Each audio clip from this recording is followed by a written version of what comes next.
मैं बहुत भावुक हूँ इस वक्त और खासकर सारी मंडी की जनता को मैं बहुत आभार व्यक्त करना चाहती हूँ कि उन्होंने भारतीय जनता पार्टी को चुना। उन्होंने हमारे प्रधानमंत्री नरेंद्र मोदी जी के सुशासन को चुना और डेफिनेटली मेरे लिए पहली बार थी। और जैसा सब कहते हैं कि खास करके मंडी की सीट में बहुत ज्यादा एक हॉट सीट बन के थी, वो तो एक मंडी के लिए ये एक अस्मिता का और स्वाभिमान का भी एक प्रश्न बन गया था। जिस तरह से मंडी के बेटियों को और हर तरीके से मंडी को बदनाम करने की कोशिश की जा रही थी।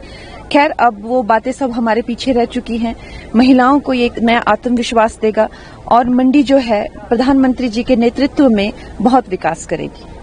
क्या फ्यूचर विजन रहेगा? जो हमारे प्रधानमंत्री जी का विजन है इस देश को लेकर, हम उसका एक हिस्सा बनेंगे। और जैसा मैंने हमेशा कहा है कि हर विधानसभा की ऑलरेडी इतनी सारी फाइल्स जो हैं वो पेंडिंग है। ऐसा तो नहीं है कि जो पुराने लोग थे वो कुछ कर रहे थे, तो अब हमें ही आके करना पड़ेगा। तो हर एक विधानसभा की जो फाइल्स है वो पेंडिंग है कई स्तर पर, जिससे हमने कहा भी कई स्तर पर जो है वो कामों को रोक दिया गया था। उन कामों को शुरू करेंगे और नए कामों को भी लॉन्च करेंगे। मंडी के विकास के लिए, मंडी की प्रगति के लिए जो है सदा ही तत्पर रहूंगी।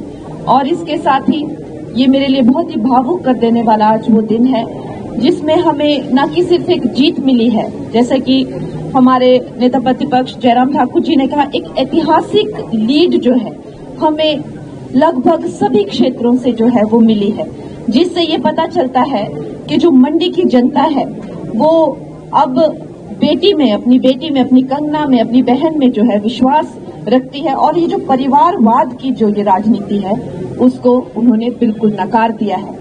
ये चुनाव जो है नरेंद्र मोदी जी के ही नाम पर लड़ा गया है। और इसमें जब मेरा कैंडिडेचर भी अनाउंस हुआ था तब भी मैंने कहा था कि ये जो चुनाव है, हम तो अभी बहुत नए हैं, हमें तो अभी बहुत कुछ सीखना है, बहुत कुछ करना है। हमारा राजनीति में अपना कुछ अभी तक कोई योगदान भी नहीं है, कोई नाम भी नहीं है। तो निश्चय ही बात है, हमने जो हमारे जो नेता है नरेंद्र मोदी जी के नाम पर ये चुनाव लड़ा है और उनकी जो क्रेडिबिलिटी है, उनकी जो गारंटी है और उन पर जो लोगों का विश्वास है, आज उसी का ही परिणाम है कि हम तीसरी बार जो है भारतीय जनता पार्टी जो है अपनी सरकार सेंटर में बनाने जा रही है। और आप सबका आशीर्वाद हमें चाहिए। और इसके साथ ही मैं अब जो है आपसे मिलती रहूंगी और आगे जो भी है, जो जिस तरह से हमारा प्लान है चीजें एग्जीक्यूट करने का और लॉन्च करने का, वो हम डिस्कस करते रहेंगे। आप सब मीडिया बंधुओं का भी हमें जो है वो इसमें सहयोग चाहिए होगा। और मंडी का जो है अब भविष्य जो है